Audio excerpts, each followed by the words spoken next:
What's up, guys? It's your boy, Barca Boy 103. Today we're going to be reviewing Barcelona's documentary, A New Era Season 2, which of course was a summary of the entirety of last season, behind the scene images and videos and thoughts and narrations from the players and the manager as well. Quite the inside information we didn't really get much from the video side. It was more so just the videos that Barcelona released during the entire season, but the voiceovers and the narration from the players, there are some other extra behind the scenes here and there were absolutely, monumentally game-changing. Of course, we had the season 1 last year that we reviewed that had everything up until, I believe, when Messi left Barcelona to what happened during the summer. We even had some images from the 8-2 of Bayern Munich as well, but this one just covers the entirety of last season as a whole, so we're gonna get right into it. There were four episodes, and episode 1 was titled Enthusiasm. I do have my notes here in front of me, so if I'm not looking at the camera, that is why I did make some notes of this whole entire of me watching it. Essentially, first up, what they highlighted was the signing of Lewandowski, which of course was a monumental moment during the summer. They didn't really talk about the signing of Christensen, Kessié, Koundé, Rafinha, just mainly on Lewandowski, him coming in, big star player, blah blah blah. Then we had it cuts to the team talk of Xavi saying that we have to win the league. I think we've seen all those clips already,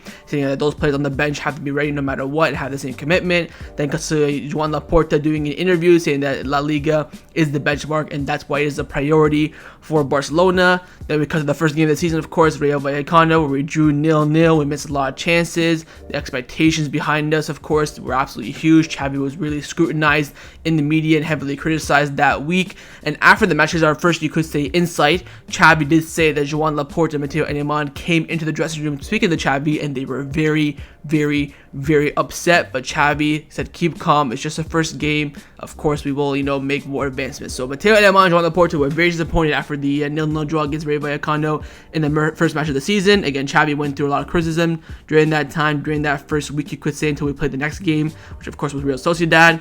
Affected the players because the expectations were very, very high as well. And of course, after the game, Xavi did call in Juan Carlos Untué to come in and motivate the players. Of course, during that time, there were the ALS matches happening against Man City. Juan Carlos Untué spoke to the players for about an hour or so. The main quote that I grabbed from it was he said to them to trust yourself. Of course, next game after that was Sociedad, where we did win 5-1. Of course, that's when the run that we had in La Liga begins. Lewandowski got his first goal. We beat the ANewEra curse, all that stuff. And then it kind of when Lewandowski was scoring his goals against Sociedad, kind of highlighted Lewandowski's impact and ability. He talked about his body, how he works literally on it wherever he can. There were some clips of him like working out with his daughter in the pool and using her as like dumbbells and stuff like that. And he was talking about how he wants to keep his body in prime shape, that way he can play for a very, very long time. Then it cuts to the UCL draw. Of course, we got literally the worst group that we could possibly get. Xavi said that he watched the draw from home, and that was an absolutely terrible draw, of course, as we already know it was. Then it cuts to the first game against Bayern Munich at the Allianz Arena, where we played them away from home. Lewandowski said that before the game he was very emotional for him. His head was all over the place. Of course, he just left there, and not the best of ways. So he was kind of like, oh my god, I gotta come here and score against them, and blah blah blah blah. It really got into his head. Of course, Barcelona played the game. We had the best first half ever. We missed a lot of chances because we had a point to prove. The team was a bit motivated. Of course, we had that penalty shot for Dembele as well. Then it cuts to them at halftime. Xavi saying, come on, let's go, we got this. Second half, of course, they scored. Lucas Hernandez from the corner kick. Ter Stegen said that goal essentially stunned them and they lost their heads. They were rushing to conclusions on the pitch. They wanted to go get the goal quickly. Of course, they got the second, I believe. It was Kingsley Coman who scored, if I'm not mistaken. Sane, something like that. And of course, in the end, the game was gone at that point. Then it cuts to Gavi's renewal. The club were saying that he's an important signing. He's basically like a signing. Of course, he's saying that the club is dream. It cut to Laporta saying that Gavi's renewal is absolutely essential. He has heart and passion and intensity, all that sort of stuff. Then it cuts to the Copa Trophy ceremony, where of course Gavi won it. They were in the bus going to the airport, and the delegate was trying to, prepare him for the speech, saying, don't forget to thank your family, your coaches at La Masia, Xavi, the board, the president. And Gavi was saying in this, right, end up with saying Visca Barça or like Forza Barça or something like that. The delegate actually recommended him not to, just to say, good night, and that's it. Pedro, of course, went with Gavi to accompany him, and they were, of course, they kind of had a little bromance moment. Oh, Gavi's my best friend, Pedro's my best friend, all that sort of stuff. So that really, kind of helped them. And then it went into the ceremony and preparations, him getting his, bow tie on, tuxedo, all that sort of stuff. And then, of course, Gavi did say that in his Copa trophy winning speech, Visca Barça, Visca Catalunya. Laporta said he absolutely loved that. He was very happy with that. Then it cuts to the Inter game away from home, of course, at the San Siro, where we all know what happened there. The game was building up. Xavi saying the team, come on, time to bounce back. Christensen gets injured. It highlights that, and Christensen saying that it's not to get injured because it felt like everyone in the defense was injured, so it's kind of like the last one left.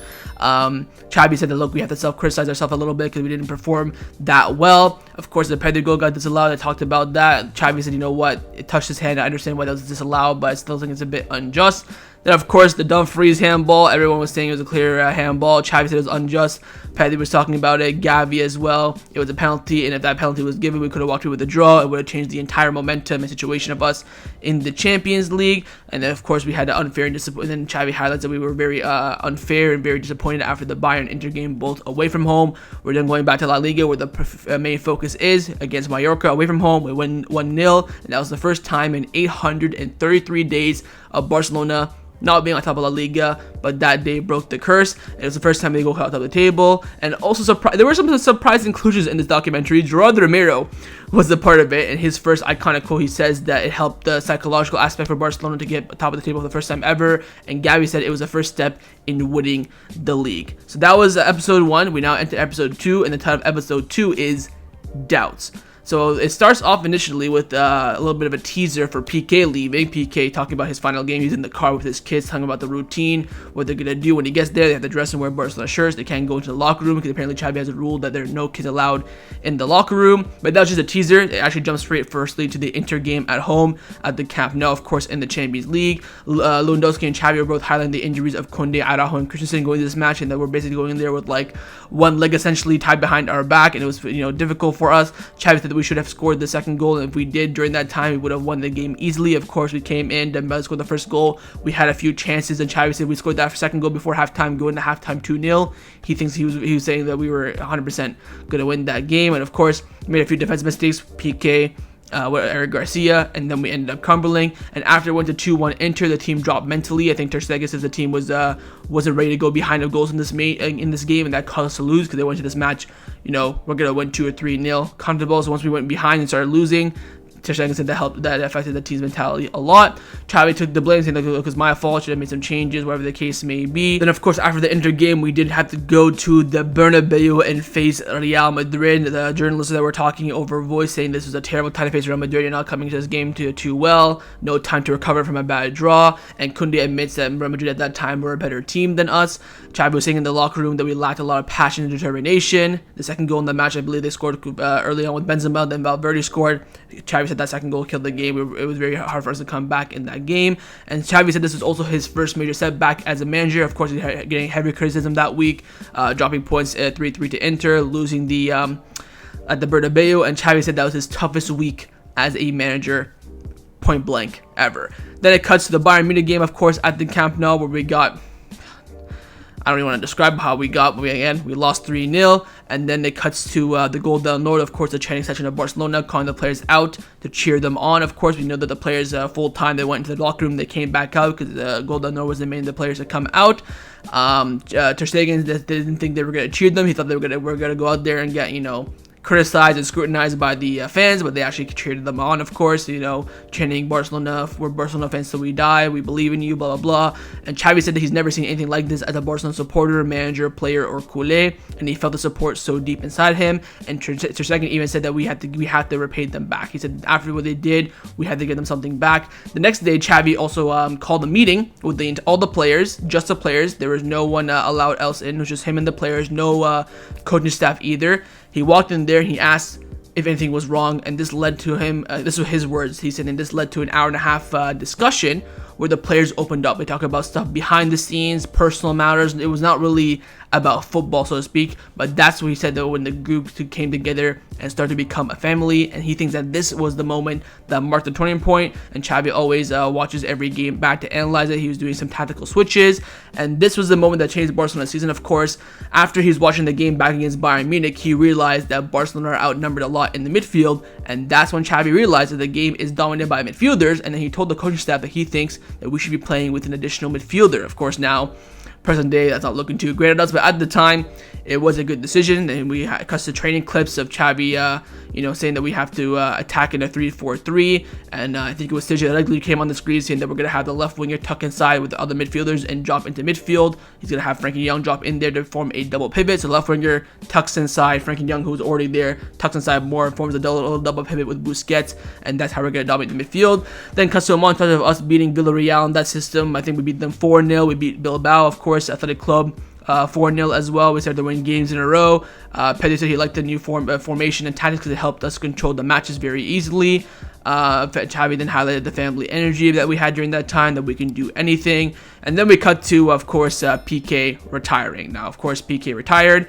Xavi kept the real PK, and PK, this is where we got another big insight, you could say, the second big insight of the episode, that at the beginning of the summer, Xavi told PK, look, you're not going to play that much. And PK said, by October, if I'm not going to play that much, I will leave. So this really, you could say, didn't come as a surprise to Xavi and also PK as well. Of course, this came out end of October. He played his last game, I believe, beginning of November.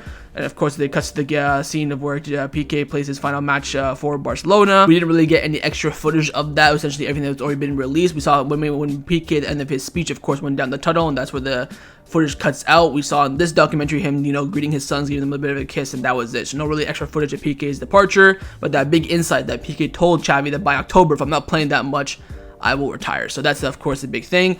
And then we cut to the Spanish Super Cup. Of course, we had that World Cup break. We beat Osasuna. They highlighted that. Of course, they highlighted that actually before PK's retirement section. But we cut down to the Super Cups, and that Laporta was saying that he likes the exposure of the Super Cup in Saudi Arabia because it gives the club better eyes on their brands and merchandising and things like that. So he's not, opposed to playing the Super Cup in Saudi Arabia. Ter Stegen was saying that we have to win it. Of course, it's a priority for Barcelona. Jumping the match against Real Betis, of course, that was, I think, 2-2. The first half was great. I think Barcelona went up, I believe, 2-0, things like that. And then, of course, in the second half, we kind of capitulated a bit. There was talk about that. I think Xavi said that the team relaxed too much in that second half. They didn't keep up with the intensity. And, of course, before the penalty shootout where Ter Stegen was the hero, it cuts to Ter Stegen's flashback 2 years ago when, of course, he had surgery. Of course, Ter Stegen had surgery, I believe, twice. He was saying that the first one didn't go that well. That's why he did another one the next summer. He could never train for high intensity for like 2 years. The goalkeeping coach De La Fuente was saying that Ter Stegen was barely at match fitness for any of his games. We were just training, at the highest point that he could. Then he'd go out and play. Then, of course, he had the second surgery. That one went really well, and that's where his career jumped up from there. Xavi would say that Ter Stegen right now is in his prime. He's probably the best goalkeeper in the world. Then, of course, it cuts to Ter Stegen saving the penalties, and Barcelona reached the final. Now, of course, it is Real Madrid in the final, El Clasico. It's also Busquets' 700th match. He did a little speech during the dinner saying that, I'm very excited to play my 700th game. I've enjoyed every single one of them, and I hope to win my 700th game with the title. And then the night before the Super Cup, this is another insight. The night before the Super Cup, the players had a little bit of a swimming party. They're basically, bare down the boat in their underwear, jumping in the pool, playing and stuff. There was no narration, no nothing. Just some players swimming in a swimming pool and just having a kickabout. You could say they're playing some games and stuff like that, splashing the waters, and that was really it. Then, of course, you cut to the final, where Madrid haven't lost any final, apparently, according to the narration, since 2010. Alonso was saying that some players had doubts going into the game to prove them, but they wanted to prove themselves, and Xavi talked before the game. He said this is the perfect moment to prove ourselves and that we are capable of what we need to lose, and we cannot fear Real Madrid. I believe this is Barcelona's 21st month without winning a trophy as well. The game started, of course, with that forward midfield. Xavi said that he felt very comfortable. Koundé said that we started to impose our way to win. Ado said he had a hamstring pain the entire match. Of course, I think Ado at this time was coming off the back of his injury pre-World Cup. He's saying that the entire match he was playing against Vinicius, he had hamstring pain the whole entire time, so he played to play the whole entire game with an injury. Now, of course, Araujo did play right back in that match, and we did have a story about how Barcelona thought about playing Araujo at right back, and it was actually the idea, this is another insight, of Oscar Hernandez, of course, Xavi's brother and his assistant coach. He was the one that came up with the idea of playing Araujo at right back to counter Vinicius Jr. He went up to Xavi one day saying that I think we should play Araujo at right back to counteract Vinicius Jr. And Xavi said, not a bad idea, but then we'll leave us vulnerable center back. He said, no, you can play Koundé, Christensen, and you can have Araujo right back, and they can interchange if needs be, but Araujo there to, nullify Vinicius. And Xavi's like, okay, let's try it. And that was it. Of course, the four midfielders in that match killed the game and a high defensive line. That was key as well. Xavi turned to his staff during the game. I think we were like 70th minute. He turned to the staff saying, hey, should we make any substitutions? And, Oscar and Sergio were like, bro, we're killing them. We don't need to make any substitutions. And Xavi's like, you're right. Let's not make any subs. Of course, if you remember that game, I don't think Barcelona made their first sub till like the 85th minute. And at that point, just to freshen legs, essentially. And again, max class performance. We're winning it in the right way. It was the first title of the new era. And Laporta highlighted the main goal is to win the league. And that was an exhibition game as well. He was saying that, look, this is an absolutely fantastic achievement, but the priority is to win the league. Then cuts to the plane. They're taking pictures with Xavi, the Super Cup, saying that great exhibition match, eh? And, you know, just a little banter, and that was it. Next episode, episode 3, titled Bubble. So, you know, take that as you will. Of course, the talk continues from that, from what Laporta said, say that right now the priority is to win the league. Then cuts to Oscar and Xavi, of course, two brothers. Their relationship, we had a little bromance about Gavi and Pedri. Now we have a little bromance of Xavi and Oscar, how they can't do anything without each other, how they have a great relationship and all that sort of stuff. Xavi was saying that January is going to be a key month. This is where everything, you know, is either won or lost. You're playing in every single cup, and, you know, Madrid are also gaining points at this time, and they could be dropping points because they're going to be playing, you know, week in, week out, and they had some injuries at this time. And apparently the coaching staff, you know, with the likes of Ivan Torres, De La Fuente, Sergio Negreira, Oscar Hernandez, and Xavi himself, and other fitness and analysis coaches, they all have a fantasy team together. So they play fantasy soccer or football, you could say, where, you know, they can pick their teams and stuff during the week and all that sort of stuff. And the bottom 4 of the last 4 have to pay for dinner for the rest of the, I think it's the 7 of them. I think Xavi mentioned there were 7 of them or 8 of them, and the bottom 4 pay for the dinner for the top 4. And Xavi was sitting at like a 5th at the time, and he wasn't, you know, he hasn't played it since like September, October. It's his same team that he picked initially. And Oscar was saying that, yeah, he's winning and stuff like that. And I think there was an analysis that were the top 3 because they have nothing else to do, but Oscar was still ahead of Xavi. And then it cuts to the Negreira case, which of course at the time was an absolutely monumental topic. The club told Xavi that a case was coming and that it could harm, you know, the club's image. This is when Jordan Romero kicked in, so that everyone took advantage of it because we were on top of the La Liga standings and on top of Spain at that current point. The case didn't really affect the team. Xavi had the, that's why you could say the title was bubble, because Xavi had the team isolated, said don't worry about it. The president and the club will deal with it. And Xavi also told the Barcelona players that there was never a point where Barcelona bribed the referees in any way, shape, or form. He said that told the players that the president will deal with it and your focus is on the pitch. Laporta then came in and said that this came out to harm Barcelona because we were on an upwards and a positive progression. In the end, of course, it was dealt with. Then it cuts to the match at the Wanda Metropolitano against Atletico Madrid. Xavi was worried about how the players would come back from the break, of course, international Christmas break. They're coming back. I could say, you know, off a holiday, not going to be too up for it. Of course, big game against Atletico Madrid at the Wanda. We haven't beaten one there in a long time. Then pops out of nowhere, bloody Diego Simeone, the Atletico Madrid manager, saying that Barcelona dominated the opening period of the game. He also said that Barcelona defended very, very well in this match. Xavi said this was a very crucial victory, and how it was a defensive masterclass. Of course, Araujo, Koundé, Christensen, Alejandro Balde all played well in that match. Then it comes to Xavi talking about his personal life, saying that, look, of course, I've been a die-hard culé all my life, whether I've been a player or a coach, whatever the case may be. And then Then comes to Xavi having a meeting with his coaching staff, and in his coaching staff meeting, he's very open. He trusts them a lot. They of course show him loyalty. He shows it back, and they also are very open what they discuss. If Xavi says we're gonna start Gavi, Pedri, De Jong in midfield 3, Sergio Aguirre might say, I don't think we should do that. I think we should put Busquets in there. You know, helps blah blah blah blah. And Xavi said, you know what, you're right, or he would disagree. They would maybe, you know, argue in a professional manner, but it's a very, you know, healthy environment. It then cuts to winning again. We had a little bit of a winning streak and clean sheet run as well. We of course beat like Girona 1-0. I think it was like Getafe 1-0. That little month that we had, that little run in January we had from like mid-January to like the Manchester United game first leg. Of course, we were getting 3 points and clean sheets, and it cuts to, of course, Pedri getting a lot of those goals in the 1-0 victories. Xavi told him at the beginning of the season that he has to score more goals. Eric Garcia and Koundé came out saying that, yeah, the players always joke about him, saying that he has to score more goals and kind of forced it upon him a little bit. Xavi was saying this another bit, you could say, key point of the documentary, that Xavi said there's a team with Pedri and a team without Pedri. That's how influential he is. Then popped up Andres Iniesta, who talks about Pedri as well, saying that Pedri is a natural and a spectacular talent.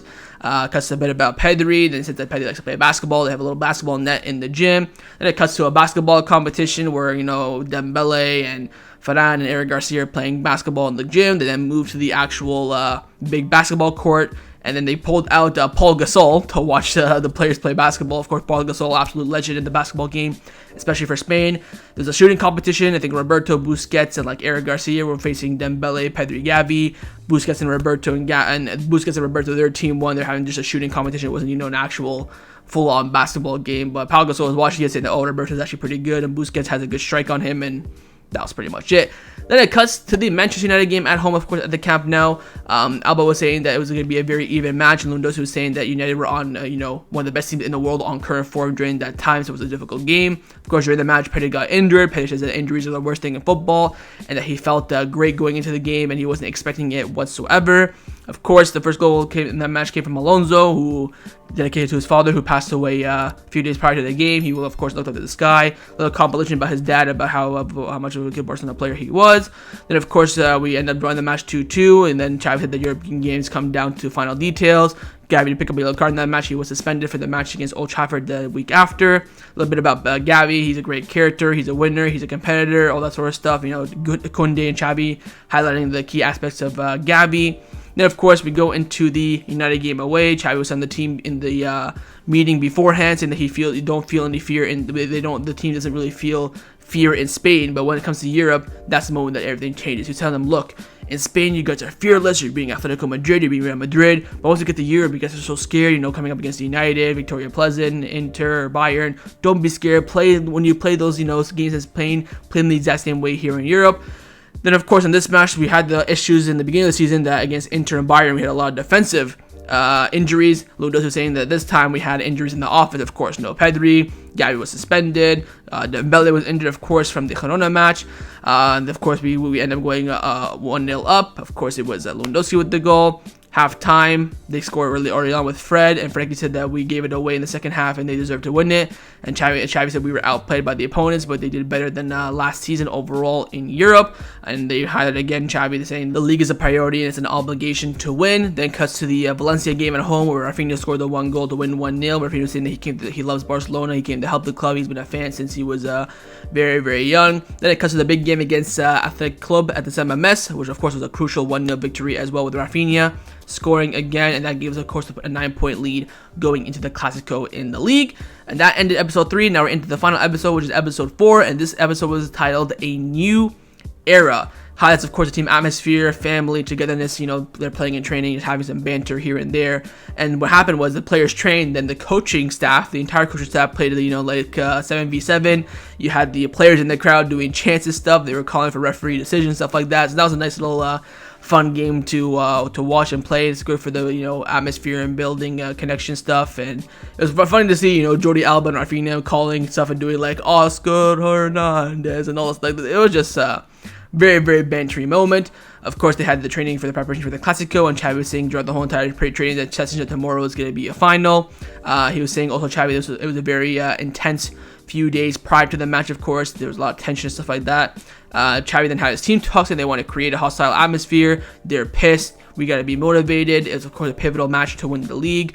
5 hours before the match, Xavi was saying that Madrid are more dangerous when they're injured. The 5 hours, of course, the team talk on the day of the game. Gavi was saying there was always nerves before a Clásico. Then because, of course, of the game, of course, we go 1-0 down. Araujo own goal. Araujo said that when he scored the own goal, he was still very calm that Barcelona were going to win. It was just very, very unlucky. Didn't let that go to his head. Christian was saying it was a very intense match. It was a tough match as well. And then, of course, Franck Kessié scores. All the players are essentially saying that was the best moment of the season. Kessié said it felt like a movie. I couldn't believe it was me. I want to thank my family and friends, and that's who you think of in that moment. So, typical stuff. Lewandowski then says that the win was essential to win the league. Jordi Cruyff and Xavi were then talking after the game in Xavi's office. They were talking about how crazy it was, how it was like a script, and it was absolutely unbelievable. And they're like, all right, good night. See you guys later. And then Xavi also mentioned to Jordi Cruyff in that conversation that he actually hesitated to bring on Kessié for Roberto. He was doubting it a bit, but then his coaching staff confirmed with him, like, you should bring on Kessié for Roberto. But he was doubting it quite a bit. I'm not sure if he didn't do that substitution, what the result would have been. So it's all about, fine margins. Of course, at the end of the game, we were going into a 2-week international break again, and Xavi said that Lewandowski told the team that now we have 2 weeks off, but don't relax, we're going to come back, and we're going to come back with full force to go out there and finish the job in the league. Do not relax during the break, come back with the fullest mentality to come back and, of course, push for the league. Then cut to the Osasuna game, of course, where we did end up winning 1-0. Jordi Alba scoring the winning goal. Of course, Alba was getting celebrated for his goal all over the place. He got celebrated on the pitch. They went back in the locker room. They're throwing him up and down, up and down. And then gets to Jordi Alba talking about, his role in the team this season, how he's not too happy with it, not playing, regular football is a big change for him. Then cuts to Ter Stegen, and Ter Stegen was saying that, look, when a player goes from playing every single game to barely playing, it is a very radical change. It is very, very tough for any player. Then it cuts to Jordi Alba, saying that he's leaving Barcelona. So of course it was Busquets in real time who announced he was leaving first, but in the documentary they went with Jordi Alba saying that he wants to leave first, and he scored that big goal against Osasuna. Jordi Alba was saying that, look, I was planning on retiring at the club, but after reflection he decided that it was time to step aside for the new generation and also help the club financially as well. They then cut to the dressing room where I think it was the day after Jordi Alba announced he was leaving. Xavi was like, Jordi Alba, you have anything to say? He said, like, yeah, I just want to say firstly, I'm sorry if I lost my temper at anyone this season. It's because I care, and I hope you remember me for that, for someone who loves Barcelona that care. Xavi was then saying that, look, as a manager and as a player and as a culé, you're by far the best left back in the history of Barcelona. Xavi wanted Alba to leave on a high, and if he didn't feel that he does that, he wants to apologize because it's nothing personal. Xavi said that Jordi Alba could be a great coach in the future, and coaches have to make tough decisions. Alba said that, look, he holds no grudges against Xavi. He understands why he, didn't play him, and he's leaving here very happy and with no hard feelings whatsoever. Then it cuts to Joan Laporta. He confirmed that Alba did forgive part of his salary to help the club out, of course, which we already knew at that point. Alba then reiterated that he believes it was time to leave, and this was the correct decision. Then it cuts to Ter Stegen. It's time at Barcelona, of course. At this point now, Ter Stegen is one of the veterans of the team. Busquets is leaving, Alba's leaving, Piqué's already left.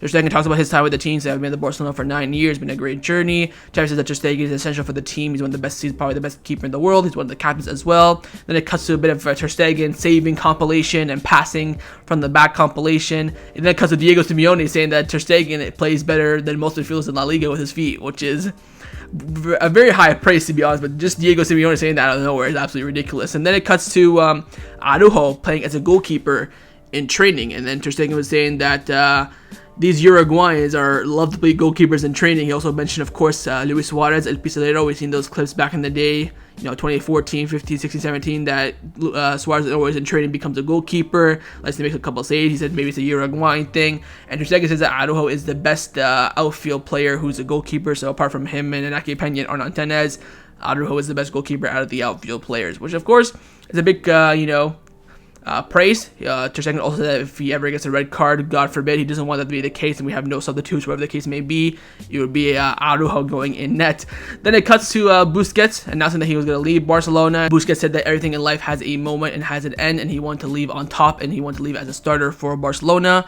Of course, we already knew that decision. Then it cuts to the Espanyol game. Xavi was saying the occasion is too good to fail, winning the league at their stadium. Araujo wants to repay, he said that he wants to repay all the Barcelona fans from all the suffering they had during that season. That's why they really wanted to win there.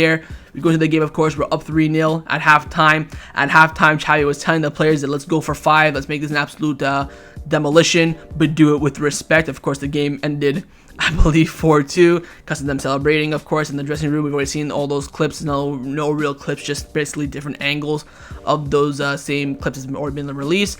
Xavi and Laporta then had a meeting, of course, the end of season meeting when they were analyzing the season. Xavi saying that we have to play better. I know we have to. Laporta say that you're still assembling your team. You're just at the start of your rebuild. Xavi said the week against Rayo Vallecano, of course, where we drew nil at the beginning of the season, and also the week we got nothing at the Champions League and lost at the Bernabeu, were the 2 worst weeks of the season. Then it cuts to Xavi's camp. Xavi has a camp called Camp Xavi. That's basically a summer football camp. There's a little bit of a promotion with that, and Xavi was highlighting the family and mentality in the team. He also highlighted a lot that this team was very important because they cared about the achievement collectively and not individually. It wasn't, Lewandowski pushing for the golden boot and, Araujo trying to get clean sheets and stuff like that. The team always prioritized winning together. And then cuts to Iniesta saying that this is going to be a beginning and we have to keep on pushing. Laporta said next season's objective is to win the league and other titles. Pedri and Xavi were saying they're excited for the new season. Araujo was saying that he was confident that the future is bright. And Laporta was confident as well that this new era of Barcelona will be one of the best in the history of the club. And that was it. That was the 4 episodes. Look, I think on a whole, We only got maybe like what 5, 6, pure insights. Of course, PK saying he wanted to leave in October, Oscar Hernandez picking ANewEra at right back, all the stuff that Xavi talks about the players behind the scenes as well. To be honest, not that many players spoke. It was mainly Ter Stegen, Koundé, Pedri, Gavi. Those would be, I would say, Lewandowski. Those were probably, and Frankie. Those were like the main 7 or 8 that were speaking of the whole entire episode. I think Kessié only said a word. Pablo Torre only said a word. Inaki and Arnau Tanez only said like a word. Balde didn't say a word until the final episode, where of course he scored against Espanyol. So it's a bit weird that it wasn't really, a balance of commentating from the team, so to speak. But overall, I think it was good. A little bit of insight here and there. Nothing really out of the ordinary. I think it's a nice little insight. I wish we can get more exclusive footage and more exclusive thoughts from the players. I think they kind of just narrated their season. We got a little bit of insight here and there, but not really what I expect from a documentary, so to speak. But maybe that's just my own point of view. Anyways, that's the review. I probably put it, if I gave a review, I think last season's documentary, probably gave that what a 7 out of 10. Probably just give this a 6. It was an average. Basically I just watched the whole season all over again. If I watched the highlights, it would have been essentially the same thing. But overall, it was good. Got a few insights. Of course, leave me your thoughts down in the comments below. If you've watched it, if you haven't watched it, what are your thoughts? Do you like these kind of documentaries? Would you rather have more insight, or just maybe next time skip it? I thought it was good. Nice little watch. It wasn't too long either. There were 2 45-minute episodes, and one of them was like 35 minutes, the other one was like 37 minutes, so it's not really too long, just 4 episodes, and you get a little nice insight into last season. Again, make sure you leave your thoughts down in the comments below on the episode if you've watched it or not. Are you planning on watching it? What are your thoughts on my analysis? So what do you think about the documentary itself? And don't forget, of course, drop a like if you enjoyed, and make sure you subscribe down below as well if you haven't already, and I'll see you guys next time on the channel. Take care, and Forza Barca.